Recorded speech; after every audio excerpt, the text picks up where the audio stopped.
आज की इस वीडियो में हम ये बात करने वाले हैं कि हमारी जो जाप की ऊर्जा है वो कैसे चोरी होती है। जब भी हम साधना करने बैठते हैं या तो बहुत उग्र मंत्र लेके बैठ जाएंगे, नहीं तो नए साधक क्या करते हैं कि वो इस चक्कर में पड़ जाते हैं। पहले शिव जी को पूजते हैं, फिर उनको पता चलता है अरे नहीं शिव जी से तो शक्तिशाली मैया हैं, तो वो माँ दुर्गा के पीछे भागने लगते हैं। फिर पता चलता है कि माँ दुर्गा से शक्तिशाली तो ब्रह्मा जी हैं, फिर ब्रह्मा जी के पीछे भागने लगता है। तो ऐसे ही करते करते बहुत सी चीजें, बहुत सी ऐसी गलतियों के बारे में हम बात करेंगे जिससे हमें ये पता चल सकता है कि हम उन गलतियों को रोक करके अपने मंत्र जाप जो हमारा चोरी हो रहा है उसको रोक सकते हैं। तो वीडियो में पूरा विस्तार से बात करेंगे कि मंत्र जाप की ऊर्जा जो है वो कैसे चोरी होती है, क्या क्या गलतियां हम करते हैं और कैसे रोक सकते हैं ताकि हमारी ऊर्जा हम तक ही आए और हमारी कुंडलिनी को प्रॉपर तरीके से उठाए और हमारा जो भी कार्य है, जिस चीज की भी पूर्ति के लिए हम जाप कर रहे हैं, उस कार्य की पूर्ति करें। तो चलिए शुरू करते हैं वीडियो। जय माता दी, हर हर महादेव। आप सभी का स्वागत है हमारे छोटे से प्यारे से YouTube चैनल शिव शक्ति साधना केंद्र में। देखिए, वीडियो स्टार्ट करने से पहले मैं एक चीज आपको बता देना चाहूंगा कि हमारे द्वारा third I classes and meditation classes बिल्कुल फ्री ऑफ कॉस्ट चलाई जाती हैं। फ्री ऑफ कॉस्ट जो ग्रुप है वो फ्री वाली, उसका लिंक डिस्क्रिप्शन में पड़ा हुआ है, आप जाके ज्वाइन कर सकते हैं ग्रुप। और एक चीज मैं बता दूं कि अगर आप भी चाहते हैं और स्कैनिंग करवाना, मेडिटेशन क्लासेस ज्वाइन करना, तो दिए गए व्हाट्सएप नंबर 9559106400 पे मैसेज कर सकते हैं। चलिए शुरू करते हैं वीडियो। देखिए, जब भी हम जाप करते हैं तो जाप में सबसे बड़ी जो लोग भूल करते हैं वो ये भूल करते हैं कि उनको ये पता नहीं होता, वो जब भी साधना के लाइन में घुसते हैं तो वो सबसे पहले माँ काली का मंत्र लेके बैठ जाएंगे, माँ दुर्गा का मंत्र लेके बैठ जाएंगे, जो कि अग्नि तत्व होता है। अग्नि तत्व मंत्र जब भी हम करते हैं तो उससे हमारी तरफ निगेटिविटी खींची चली आती है। अब जब भी हम जाप करते हैं तो सबको पता है कि हमें विश्व ऊर्जा प्राप्त होती है और विश्व ऊर्जा कम से कम 15 दिनों में हमारे बॉडी में भरना स्टार्ट होती है। जब भी हम जाप कर रहे हैं तो हमें संकल्प लेके जाप करना चाहिए, ठीक है। संकल्प से भगवान को हम ये बताते हैं कि भगवान, हम आपके लिए जाप कर रहे हैं, मेरा नाम ये है, मैं यहाँ का रहने वाला हूँ और मुझे इस चीज के लिए मैं जाप कर रहा हूँ, आपकी विशेष कृपा चाहिए या फिर मुझे ये चाहिए वो चाहिए, आपकी जो भी मनोकामना होती है आप बोल के जाप करोगे तो वो सही जगह जाती है, ठीक है। अब लोग क्या करते हैं, किसी भी मंत्र को संकल्प लेके बैठ जाएंगे, या तो वो संकल्प तोड़ देंगे या तो मंत्र बहुत उग्र रहने के कारण उनके बॉडी में बहुत अजीब अजीब सी चीजें हो जाती हैं, बहुत अजीब अजीब सी बीमारियां उनको महसूस होने लगती हैं, बॉडी हैवी फील होने लगता है, ऐसी ऐसी चीजें बहुत सारी होती हैं। अब क्या होता है कि जब भी उग्र मंत्र हम जाप करते हैं तो हम जिस मंत्र की ऊर्जा को सह नहीं पाते तो हम उस मंत्र से निगेटिविटी को अट्रैक्ट कर लेते हैं। अब जब वो निगेटिविटी हमारी तरफ अट्रैक्ट होती है तो वो क्या करती है, वो निगेटिविटी भूत प्रेत ही कहलाते हैं, या फिर कोई फीमेल नेगेटिविटी जैसे चुड़ैल या फिर पिशाचनी, ये सब कहलाती है। वो सब अट्रैक्ट होके आके हमारे पास बैठ जाती हैं। जब वो हमारे पास बैठ जाती है, हम जो भी मंत्र जाप करते हैं वो हमारी ऊर्जा को चुराते हैं। इसीलिए हमें हमेशा से, अगर आप बिगनर हैं या फिर आपके ऑरा के 12 गोले यानी कि 12 लेयर्स नहीं बने, तो आपको जल तत्व ही मंत्र जपना चाहिए। जैसे राम जी के सारे मंत्र जल तत्व होते हैं, कृष्ण जी के सारे मंत्र जल तत्व होते हैं,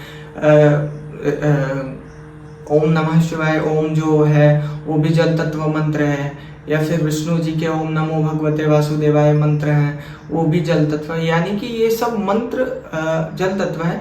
तो इन्हीं में से आपको एक मंत्र लेके चलना चाहिए। और मैं तो यही कहूंगा कि शुरुआत में अगर आप किसी गुरु को भी ढूंढ रहे हैं तो आप इन्हीं किसी भी देवी देवता जो कि जल तत्व जिनका मंत्र आप जाप कर रहे हो उनको ही आप गुरु बनाए तो आपके लिए बेहतर रहेगा और बहुत ही प्योर एनर्जी आपको प्राप्त होगी और एनर्जी चोरी भी नहीं होगी। दूसरा सबसे बड़ा कारण क्या है कि हम जिस भी माला से जाप करते हैं उस या तो माला गलत होती है, क्योंकि रुद्राक्ष की माला पे हम शिव जी, भैरव जी, काली माँ, दुर्गा माँ का जाप कर सकते हैं, लेकिन विष्णु जी का जाप नहीं कर सकते, कृष्ण जी का, राम जी का जाप नहीं कर सकते। उनका जाप किस माला पे होता है? तुलसी की माला पे। ऐसे ही बहुत सारे देवी देवता हैं जिनके अलग अलग मालाज हैं। आप मेरे को मैसेज करोगे तो मैं आपको बता दूंगा कि आप देवी देवता का नाम लिख के भेज देना, मैं आपको बता दूंगा कि कौन से माला से आपको जाप करना चाहिए, ठीक है। तो या तो माला गलत होती है। अब माला भी गलत ना हो तो सबसे बड़ी भूल क्या करते हैं सभी लोग कि एक माला से ही पूरी फैमिली, यानी कि वही माला सार्वजनिक होती है, पूरी फैमिली उसी पे जाप करती है। तो मेरी बात मानिए, अगर ऐसा भी आप करते हैं, अगर एक माला से पूरी फैमिली आपकी जाप करती है तो उस माला को तुरंत जल में प्रवाह कीजिए एंड नई माला लेके आइए। माला मैं बता दूंगा आपको, ठीक है, और नई माला के साथ आप स्वयं जाप कीजिए, ठीक है। तीसरी सबसे बड़ी भूल क्या है? हम आसन रखते हैं, उसको पूरी फैमिली यूज करती है, पूरी की पूरी फैमिली। अब मैं भी बैठ रहा हूँ, कोई और आ रहा है, वो भी बैठ रहा है, अब क्या चलेगा सिलसिला कि हम जाप हमने किया, ठीक है, कोई दूसरा आया, हमारी एनर्जी लेके गया, उसकी एनर्जी वहां पे आसन ने कंज्यूम की, कोई तीसरा आया, वो एनर्जी लेके गया, तो ऐसे सिलसिला चलते रहेगा, आपकी एनर्जी आपको मिलेगी नहीं। तो इसलिए आप जब भी जाप करें तो आपका खुद का आसन होना चाहिए, और आसन रेड कलर या फिर ब्लैक कलर को छोड़ के बाकी रेड, येलो, ब्लू किसी भी कलर का हो सकता है, ब्लैक को अवॉइड करना है आपको, ठीक है। ये तीसरा सबसे बड़ा कारण होता है। चौथा जो सबसे बड़ा कारण ये होता है कि हमारे जो भी गुरु होते हैं, मतलब गुरु नहीं होते, जो भी लोग होते हैं, जैसे कोई भी साधु, संत, भगत या फिर तांत्रिक होता है, कोई भी अघोरी होता है, हम उसके पास जाते हैं तो अपने थर्ड आई पे उंगली रखवा लेते हैं। तो ऐसा आपको लाइफ पे कभी नहीं करना। अगर आपका गुरु हो, वो चेक कर रहा है तो ठीक है, लेकिन कोई भी ओझा, सोखा या फिर आपके कोई भी तांत्रिक, कोई भी भगत है, तो अगर अननोन है तो प्लीज आप उनसे ना चेकिंग करवाएं, ना अपने थर्ड आई पे उंगली रखवाएं, ना ही किसी भी अननोन से अपने थर्ड आई पे तिलक करवाएं। जब आप ये करवाते हैं तो वो अपनी उंगलियों के माध्यम से आपकी एनर्जीज को खींच लेता है। या फिर कई तांत्रिक क्या करेंगे कि आप ही से पैसे लेके, आप ही से चावल लेके, आप ही से नारियल लेके आपके उतारे करते हैं। उतारे मीन्स क्लॉकवाइज या एंटी क्लॉकवाइज आपके सर से घुमाएंगे राउंड शेप में, और आपकी एनर्जीज को वो चुरा लेंगे, क्योंकि तंत्र में आपकी एनर्जीज और साधक की मूल एनर्जी को मिला के बहुत सारी क्रियाएं करी जाती हैं, और बहुत सारी क्रियाएं इससे प्रभावशाली भी होती हैं। इसीलिए तांत्रिक आपकी चीजों को चुरा लेते हैं, ठीक है। पांचवी सबसे बड़ी चीज क्या है कि आप जाप तो करने बैठ जाते हैं, ठीक है। आप जब भी जाप करते हैं तो आपके ईष्ट क्लियर नहीं होते। आपको ईष्ट कौन होता है? ईष्ट वो होता है जिनसे आप प्रेम करते हो और आपका ईष्ट आपसे प्रेम करता है। अब ईष्ट कैसे प्राप्त होते हैं हमें? ईष्ट दो तरीकों से हमें प्राप्त होता है। या तो हम शुरू से ईष्ट की पूजा कर रहे हो, जैसे शिव जी मेरे ईष्ट हैं या फिर माँ भगवती मेरी ईष्ट हैं, तो मुझे एक वाइब आएगी। जब भी मैं उनका मंत्र करूंगा मेरे रोंगटे खड़े हो जाएंगे, बहुत सी चीजें घटित होना स्टार्ट हो जाएंगी।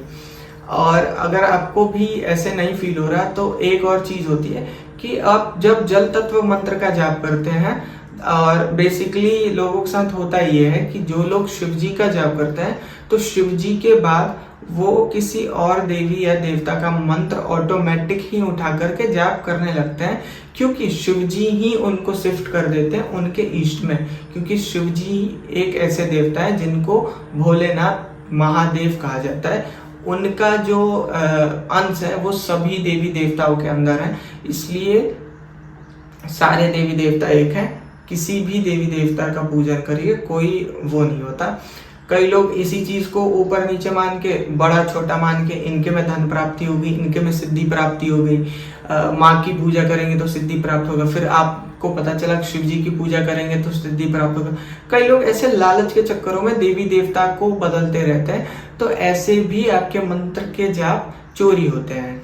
अब हम ये जान लें कि मंत्र चोरी कैसे नहीं होता, कैसे हम रोक सकते हैं। आप सबसे पहले तो संकल्प लेके साधना कीजिए, ठीक है। सही माला के साथ साधना कीजिए, जाप करिए। और आपको अपने आसन को खुद ही रखना है, खुद का पर्सनल आसन होना चाहिए। जो अभी आसन यूज हो रहा है जल प्रवाह करके नया लाना है, ठीक है। माला को खुद का रखिए, खुद का माला होना चाहिए पर्सनल। आपको एक डायमंड दिया जाए, जितना डायमंड को आप संभाल के रखते हो कि कोई और चोरी ना कर ले, उतने ही डायमंड के जैसे वैसे ही आपको संभाल के अपने माला और आसन को भी रखना है, क्योंकि ये भी आपके लिए एक सूक्ष्म डायमंड है। डायमंड की तरह एक साधक के लिए ये बहुत बड़ा चीज होता है, उसका माला और उसका आसन कोई और यूज ना करे, ठीक है। ये सब चीजें आपको संभाल के चलनी होती है। और आप जब भी साधना करें, बेसिकली आप जब भी साधना करें, आपको कम से कम 1-2 महीने जल तत्व मंत्र जाप करना ही करना है। और उसके बाद ही कोई भी माँ काली, माँ दुर्गा का मंत्र जाप करना है, जब आपके ऑरा के 12 गोले बन जाए।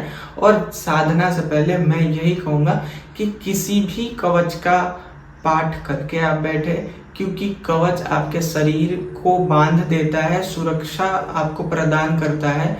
जैसे चंडी हो गया, चंडी कवच, मतलब कलयुग चंडी पाठ भी कहते हैं, चंडी कवच भी कहते हैं, भैरव जी का कवच। सबसे आसान मैं बताऊं, सबसे सात्विक तो आपको बटुक भैरव जी का कवच करना चाहिए।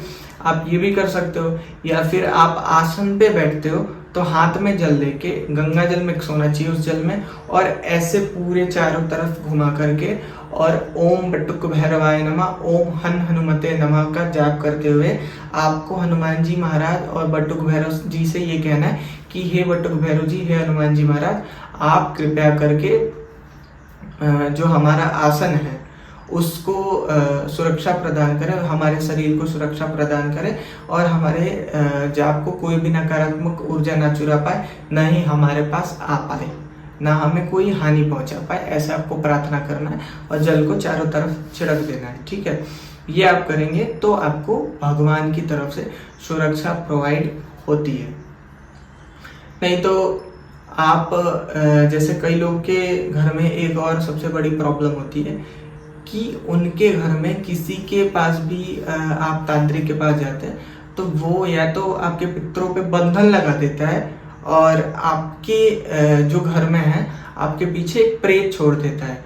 अब वो जो प्रेत आता है ना, आपकी एनर्जीज को खाता है, और मात्र 100% आप जाप करते हो, मात्र 1% की एनर्जी आपको प्राप्त होती है। और आप कहीं भी क्लासेस ज्वाइन करते हो, कोई भी रहता है तो गुरु तो रहता है तो पता लगा लेगा। क्लासेस के लोग भी स्कैनिंग करते हैं तो कई लोग पता लगा लेते हैं। जैसे कि शिव शक्ति साधना केंद्र में भी आप जब स्कैनिंग कराओगे हमसे, तो हम भी पता लगा के आपको बता देते हैं कि आपके साथ ये बंधन है, या फिर ये दोष, ये तंत्र है। वो प्रेत छोड़ के आपके घर पे तंत्र कर देता है, फिर आपकी एनर्जी चोरी होते रहती है लगातार, ठीक है।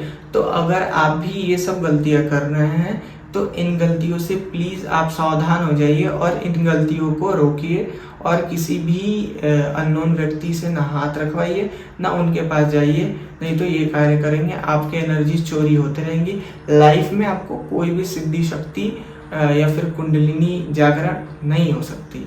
और अगर आप भी चाहते हैं कि चेक कराना कि आपके ऊपर तंत्र है नहीं है, और स्कैनिंग कराना, मेडिटेशन क्लासेस ज्वाइन करना, तो दिए गए व्हाट्सएप नंबर 9559106400 पे संपर्क कर सकते हैं।